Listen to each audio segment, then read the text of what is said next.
দেখুন, যদি আপনি দেখছেন আপনার ঘরের মধ্যে তুমুল অশান্তি হচ্ছে, যেমন ধরুন স্বামী স্ত্রীর সঙ্গে সমস্যা ঝঞ্ঝাট বেড়েই চলেছে, অথবা বাবা মায়ের সঙ্গে সমস্যা ঝঞ্ঝাট বৃদ্ধি পাচ্ছে, অথবা ভাই বোনের সঙ্গে ঝামেলা অশান্তি বৃদ্ধি পাচ্ছে, মানে কি হচ্ছে, বাড়ির মধ্যে একটা ভীষণ অশান্তির পরিবেশ তৈরি হয়ে গেছে। শুধু তাই নয়, তাছাড়া বাইরের লোক এসেও কিন্তু বাড়িতে অশান্তি করছে, বা পরিবারের মধ্যে একটা জ্ঞাতিদের মধ্যে কেউ একটা অশান্তি করছে, তাহলে একটা সহজ উপায় আমি আপনাদের জানাচ্ছি। অশান্ত মহলটাকে সর্বদা শান্ত করে রাখতে হবে, নচেত ঘরের মধ্যে কিন্তু দরিদ্রতা চলে আসে, রাহুর উপদ্রব বৃদ্ধি পেয়ে থাকে। তাই বাড়ির পরিবারের যে কোনো একজন এই প্রক্রিয়া করতে পারেন।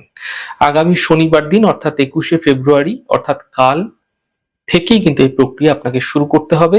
টানা 43 দিন পর্যন্ত এই প্রক্রিয়া করতে হবে। কি করবেন? একটি পেতলের প্রদীপের মধ্যে অথবা কোনো মাটির প্রদীপের মধ্যে কর্পূরের তেল দ্বারা আপনারা প্রদীপ প্রজ্বলন করবেন। পেতলের প্রদীপ থাকলে অত্যন্ত ভালো, নচেত মাটির প্রদীপেও করা যাবে। একটি তেজপাতার মধ্যে আপনারা কি করবেন, আপনার পরিবারে যে ঝঞ্ঝাট হচ্ছে, সমস্যা হচ্ছে, সেই সমস্যার কথাগুলি সংক্ষেপে সহজভাবে আপনারা একটি লাল কালির কলম দ্বারা তেজপাতার চকচকে দিকটিতে লিখে ফেলুন, এবং সেখান থেকে যেন মুক্তি পাওয়া যায় সেই কথাও আপনারা সাধারণ কলম কালি দিয়ে লিখে লিখে নিন একবারে লাল লাল কালি দিয়ে। সেই তেজপাতাটিকে সেই প্রদীপের শিখার আগুনে জ্বালিয়ে দিন।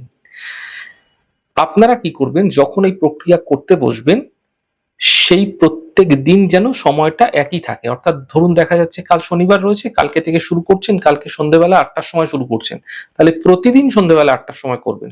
আপনারা 43 দিন এই প্রক্রিয়া করুন, আপনারা নিজেরাই দেখতে পাবেন চমৎকার ভাবে আপনার গৃহে যে ঝঞ্ঝাট সমস্যা ক্রমাগত লেগেছিল তা কিন্তু ধীরে ধীরে দূর হয়ে যাবে।